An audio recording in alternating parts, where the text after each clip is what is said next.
Assalamualaikum warahmatullahi wabarakatuh. Selamat pagi teman-teman. Alhamdulillah ya kita bisa ketemu lagi di video balik perubahan. Masih dengan edisi dari Reflection Dr. David Arhafid. Baik, sebelum kita awali kelas kita pagi ini, mari kita berdoa terlebih dahulu sebagai syukuran atas nikmat, rahmat, dan kepahaman dalam kelas kita pagi ini. Berdoa silakan. A'udzubillahi minasyaitonirrajim. Bismillahirrahmanirrahim. Rabbi zidna ilma warzuqna wa birahmatika ya arhamar rahimin. Amin. Bang Aswar, Ya, halo. Kang, ini ada pertanyaan di peminat peta kesadaran di Telegram.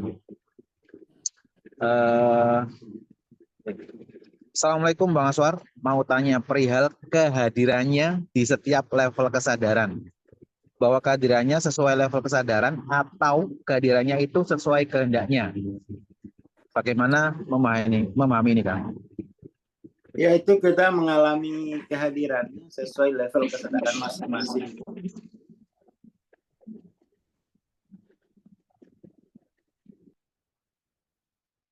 Itu ya. Jadi bahwa kita mengalami, diri kita mengalami kehadirannya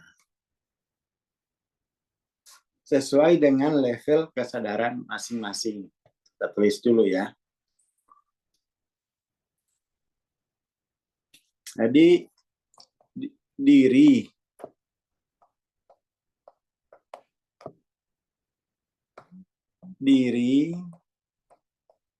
mengalami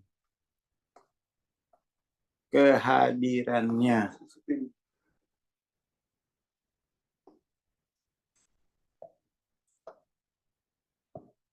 Share screen belum, Kang? siap.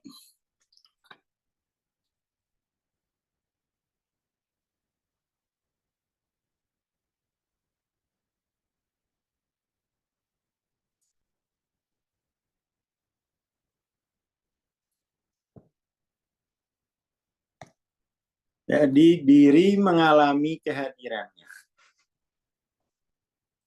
sesuai dengan level kesadaran masing-masing.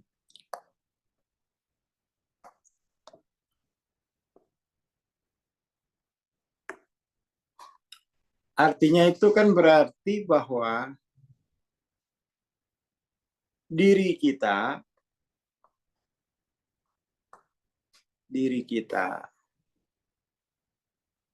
hanya mengalami keadaan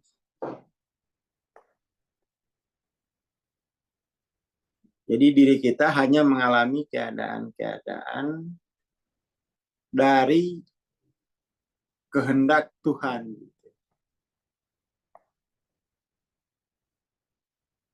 Dari kehendaknya. Artinya Tuhan itu sebagai fa'il. Jadi perbuatan Tuhan itu menjadi keadaan pada level kesadaran masing-masing. Mungkin gitu ya, cara membahasakannya. Bahwa perbuatannya menjadi keadaan pada level kesadaran masing-masing. Jadi kira-kira seperti itu. Bisa ditangkap nggak Mas Amim? Bisa, Kang. Oke.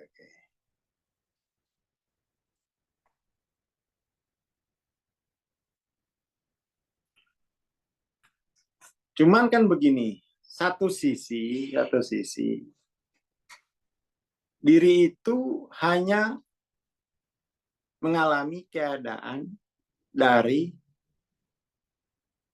kehendaknya atau dari perbuatannya, kan gitu. Itu secara spiritual. Tetapi secara sosial kan tidak bisa kita ngomong bahwa aku hanya mengalami keadaan dari kehendak-kehendaknya. Secara sosial itu kita akan dituntut sebagai peragah.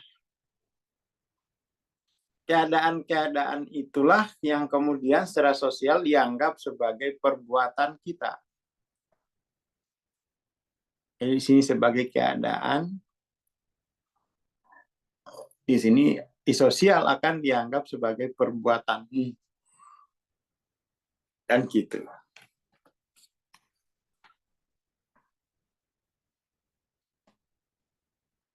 Oke. Saya kira gitu ya, Mas Camim. Dia Kang, dia. Jadi disampaikan ke anaknya, suruh nonton. Sekarang kita lanjut ke daily reflection Februari 25. Dari kasih yang tak terbatas kepada Tuhan, muncullah kesediaan untuk menyerahkan segala motif, kecuali hanya untuk mengabdi sepenuhnya padanya. Jadi pada akhirnya menjadi hamba itu adalah tujuan utama. Bukan, jadi pencerahan itu bukan tujuan. Pencerahan itu adalah keadaan. Keadaan yang harus dicapai agar bisa menjadi hamba Tuhan. Seperti itu.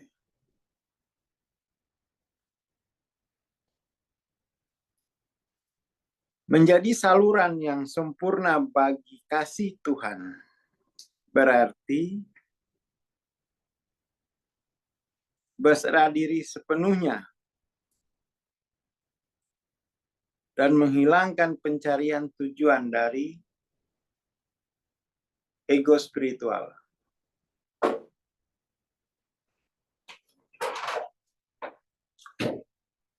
Jadi kegembiraan sendiri menjadi pemrakarsa pekerjaan spiritual selanjutnya. Jadi di sini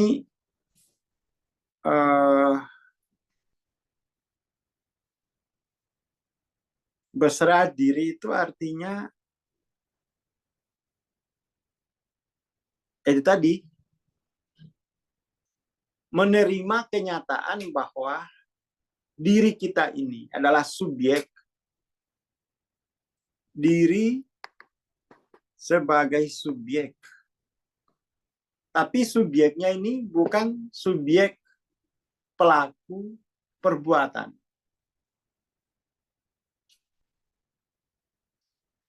Diri adalah sebagai hamba, diri itu adalah subjek yang mengalami keadaan. Subjek yang mengalami keadaan atas kehendaknya. Berarti pelakunya adalah dia, perbuatannya dia, yang kemudian itu kita alami sebagai keadaan. Itu satu sisi secara subjektif. Tetapi secara objektif, kita nggak bisa bilang keadaan ini adalah kehendaknya. Kan nggak bisa bersosial begitu kan. Di sosial kita harus pasang badan. Secara sosial, diumpamakan subjek sebagai pelaku perbuatan.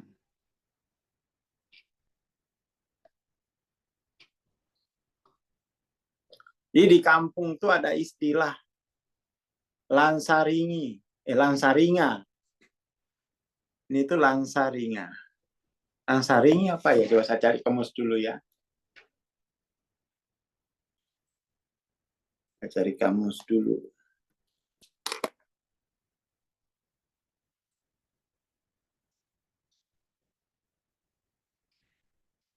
Ya, langsaringi gitu. Secara tauhid, diri adalah subjek yang mengalami keadaan atas kehendaknya. Secara sosial, diumpamakan diri sebagai pelaku perbuatan. Susah ini, angel ini. Harus ada kata diumpamakan.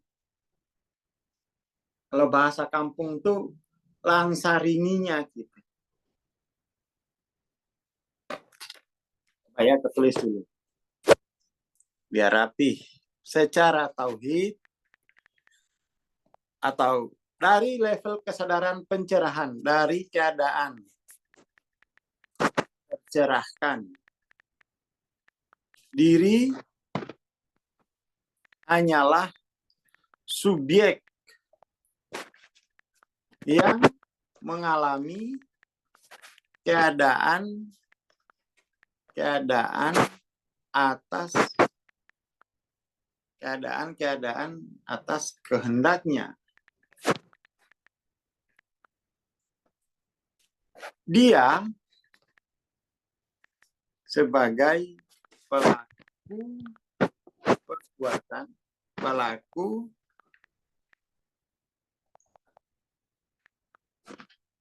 perbuatan atas keadaan itu secara tercerahkan. Tapi secara sosial diumpamakan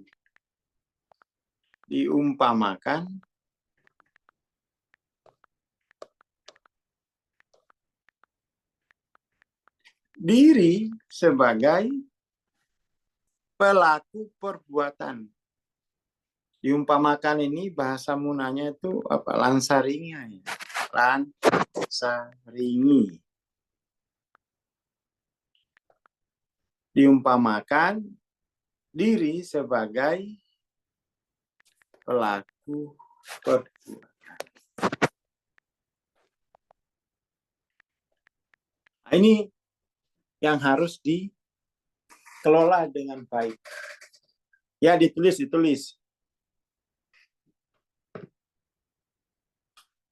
Masih kurang fasih ini, masih kurang bagus.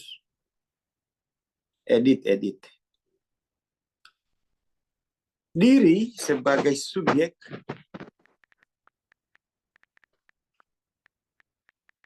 yang diumpamakan sebagai pelaku perbuatan.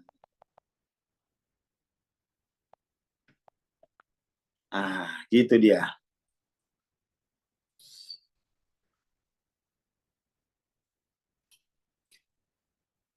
Keadaan kurang duit adalah perbuatannya dari perspektif spiritual.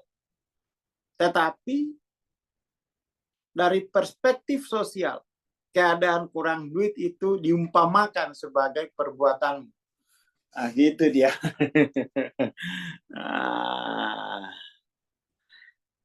Gitu dia.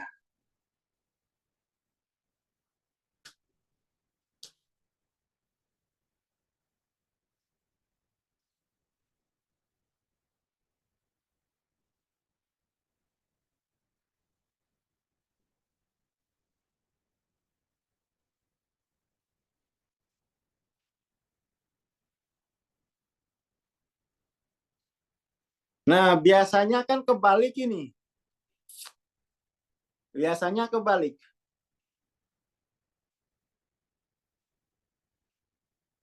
Secara sosial, diri telah menjadi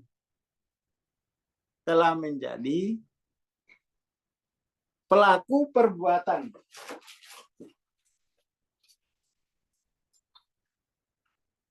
Tetapi secara spiritual karena tidak tercerahkan, nah, Tuhan yang diumpamakan gitu. Hati-hati ini ya, ditulisnya itu secara sosial. Diri sebagai subjek yang diumpamakan sebagai pelaku perbuatan. Ini jangan sampai kebalik-balik loh. Tak ulangi ya. Nih. Ini ulang. Biar bagus. Nulisnya harus sama. Nih, sesuaikan.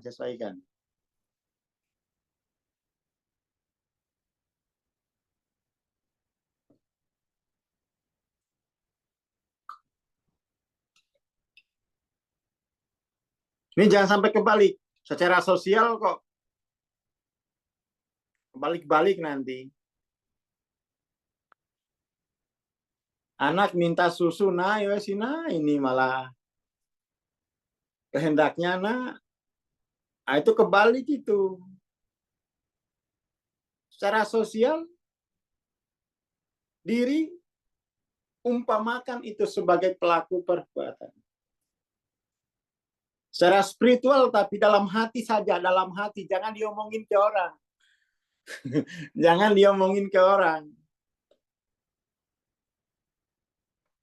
Jangan diomongin ke orang. Nah ini kayak Bang Hamid, kayak Bang Yasin.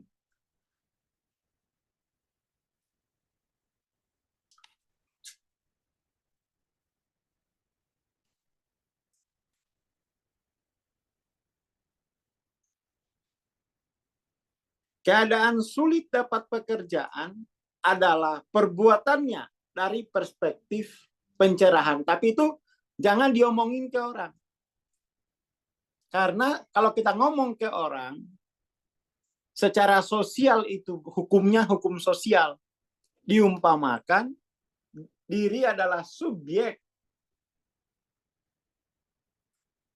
sebagai pelaku perbuatan itu. Sebagai pelaku perbuatan atas keadaan.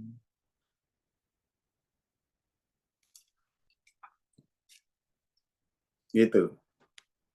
Sampai sini kira-kira clear nggak teman-teman? Sampai sini clear nggak? Coba. Yang sudah clear mana? Kalau enggak, saya ulangi lagi.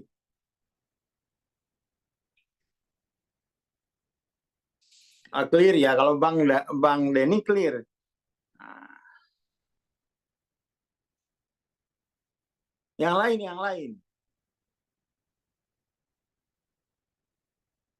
Nah, masih bingung yang sosial. Oke.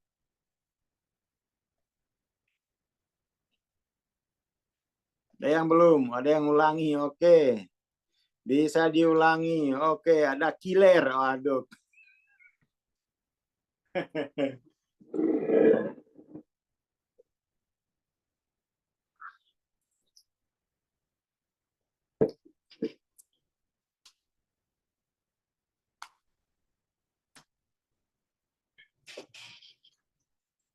Belum begitu paham. Mari kita ulangi, gitu ya.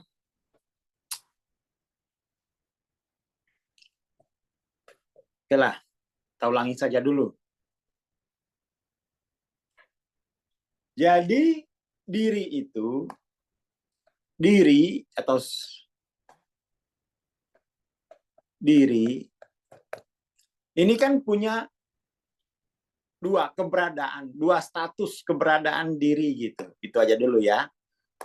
Ada dua status keberadaan diri.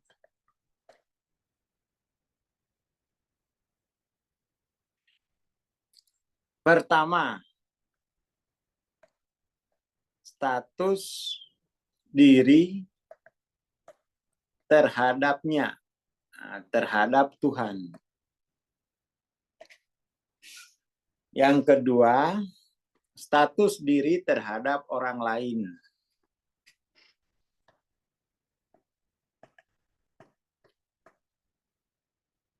Terhadap orang lain. Kalau status diri terhadap Tuhan, kita sebut sebagai relasi hubungan yang vertikal. Kita gambar. Set. Vertikal. Status diri terhadap orang lain kita sebut sebagai hubungan horizontal. Kita gambar seret, pakai seret.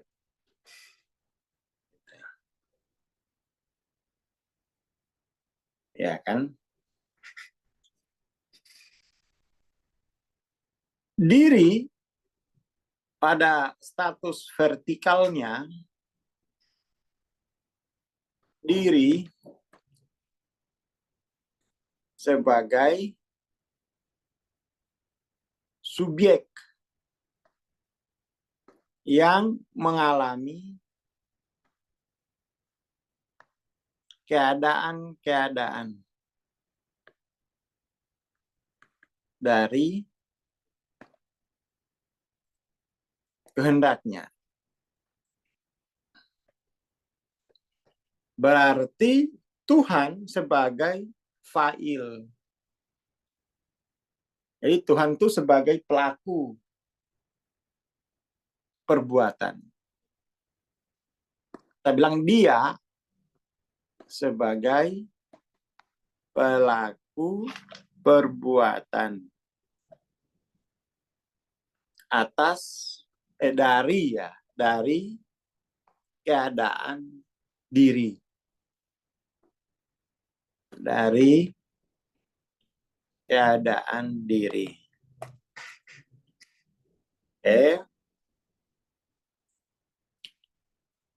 Tetapi pada keberadaan horizontalnya, ini kan berarti relasi diri dengan orang lain. Statusnya itu diri sebagai subjek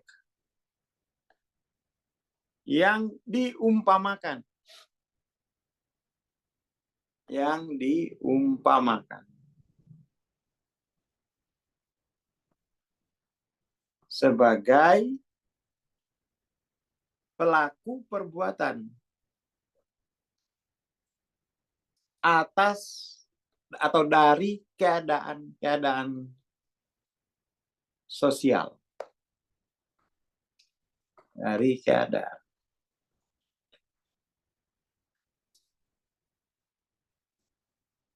Kalau di sini hakikatnya itu mengalami keadaan, kalau di sosial diumpamakan sebagai pelaku.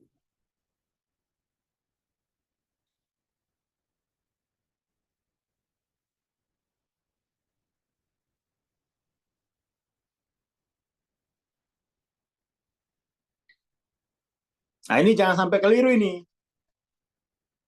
Secara sosial misalnya yang mencuri itu adalah Wahyu Trihadi. Ya memang betul secara sosial. Memang betul. Memang betul secara sosial yang mencuri itu adalah Wahyu Trihadi. Kena pasal dia? Nggak pakai padahal. Nggak pakai padahal. Secara spiritual berarti Tuhannya Pak Wahyu Trihadi itu licik. karena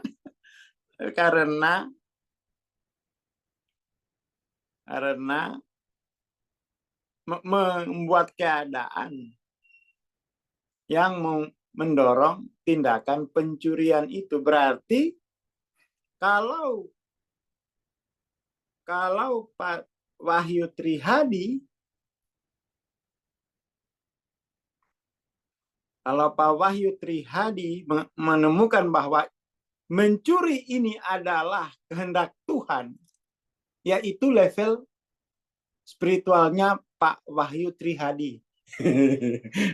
Itu adalah level spiritualnya Wahyu Trihadi. Karena kehendak Tuhan itu dialami sesuai dengan level kesadaran masing-masing. Kehendak-kehendak Tuhan itu dialami sesuai dengan LOC masing-masing. Gitu. Paham ya? Ya, jadi donnya terhadap Tuhan, Tuhan itu licik. Tapi itu adalah donnya diri.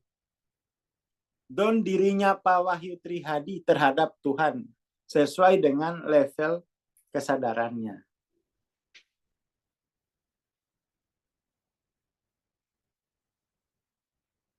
Oke, paham ya? Paham lah. Paham. Makanya kemudian, level pencerahan itu wajib. Pencerahan itu wajib. Untuk bisa memahami kehendak Tuhan. Dari sisi sifat-sifatnya yang sejati. Gitu. Dari sifat-sifatnya yang baik. Gitu. Ya, ini dulu sih. Kuliah kita pagi ini. Dan ini harus benar. Bahwa tadi bagus tuh contohnya Pak Wahyu. Diambil yang ekstrim. Secara sosial,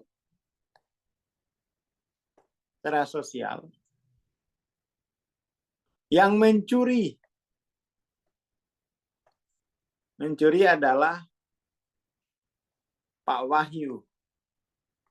Secara sosial. Secara spiritual,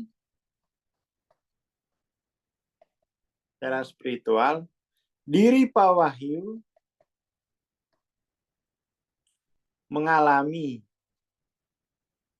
keadaan dari perbuatannya. Tetapi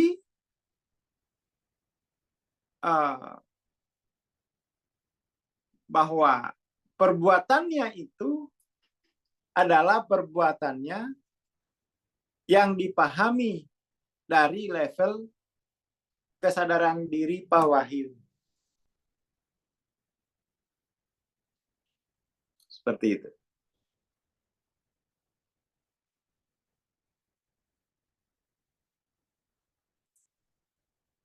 Dan diri itu dua-duanya subjek. Diri nggak bisa dianggap sebagai objek. Diri itu subjek.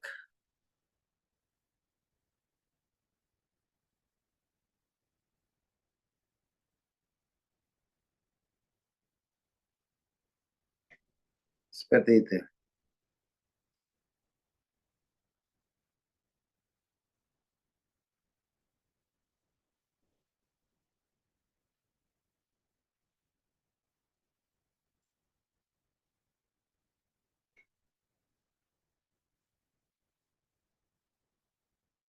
Oke, itu dulu pagi ini. Silakan dipikir-pikir, silakan direnung-renungkan. Terima kasih. Selamat pagi ini mau tidur dulu. Assalamualaikum warahmatullahi wabarakatuh. Waalaikumsalam warahmatullahi wabarakatuh. Terima kasih Bang Aswar, terima kasih teman-teman. Selamat beristirahat ya setelah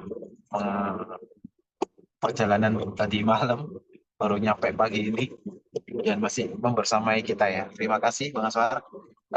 Teman-teman, ingatkan ya, insya Allah Jumat besok kita ada mentoring TLOC ya. Bagi teman-teman yang mau berpartisipasi silakan japri ya. Dan bagi teman-teman yang belum memiliki 3 buku pendasaran diri, sekali lagi saya ingatkan, ada transcending level of consciousness, ada dissolving ego sama power versus force. Baik, terima kasih. Kita bertemu Rabu insya Allah. Assalamualaikum warahmatullahi wabarakatuh. Selamat pagi dan selamat beraktivitas.